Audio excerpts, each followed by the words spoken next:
Bonjour chers amis, bonjour chers entrepreneurs, bonjour tout le monde. J'espère que vous allez bien. Ici le leader Yann Jansley depuis Congo-Brazzaville, coach en développement personnel, web entrepreneur, chimiste physicien de formation et spécialiste en sciences de matériel. J'aimerais partager avec vous cette belle histoire qui va beaucoup vous édifier. C'était une fois, un petit est venu me voir à la maison pour me dire, grand frère, tu sais, je souffre vraiment, je passe les moments les plus difficiles de ma vie. Je lui ai dit non, toi tu ne souffres pas plus que tout le monde. Tu ne souffres pas puisque tu n'as pas fait le recensement de toutes les personnes qui souffrent dans la ville de Brazzaville ou encore dans tout le Congo. Il y a des gens qui souffrent plus que toi. Il faut avoir toujours la foi qu'un jour ça va aller. Oh non, tu sais, les amis avec lesquels nous avons grandi ensemble et certains d'entre nous avons fréquenté ensemble, ils travaillent, ils sont bien et leur vie prospère, mais moi je vois rien ne marche.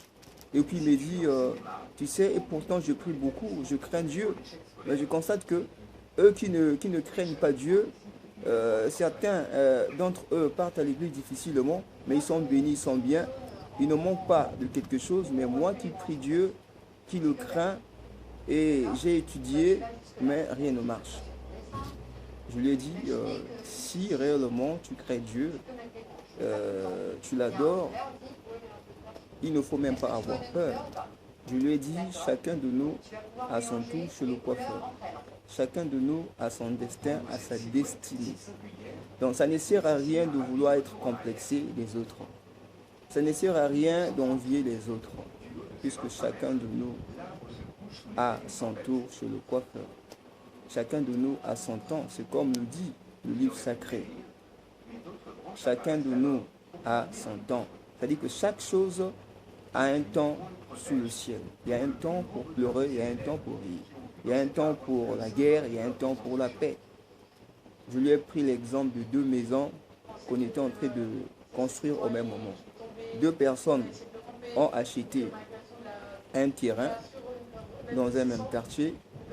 Ils ont commencé à construire leur maison le même jour. En 6 mois,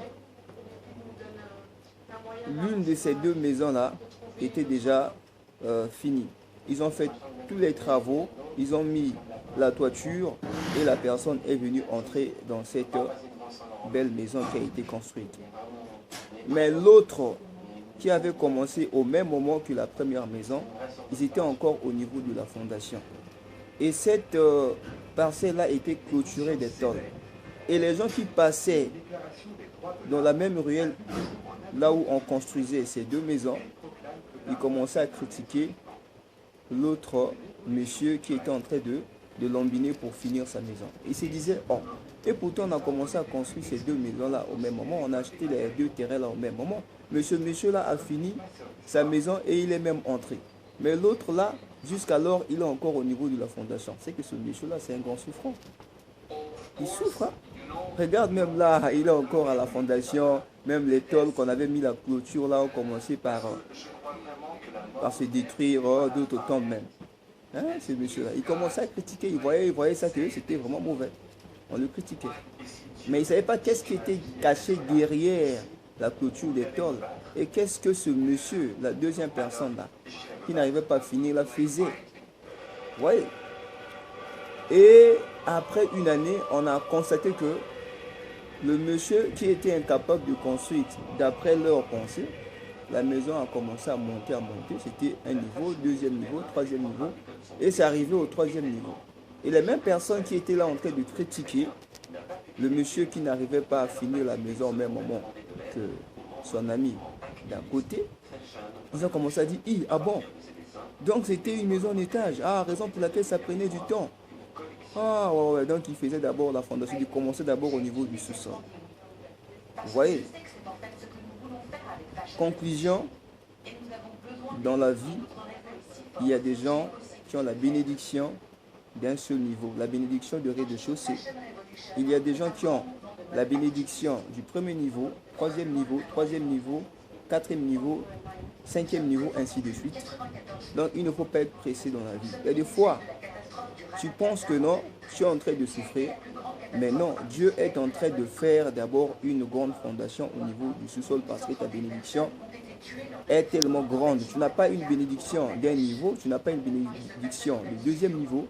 Peut-être tu as une bénédiction de 5e niveau, voire 10e niveau, 20e niveau.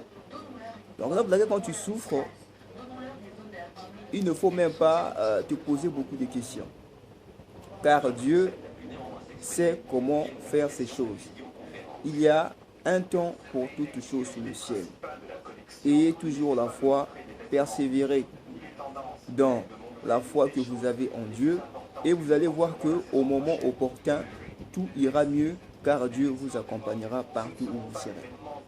Et la foi, et ne craignez pas. Votre frère, Yann Jansley, depuis Congo Brazzaville.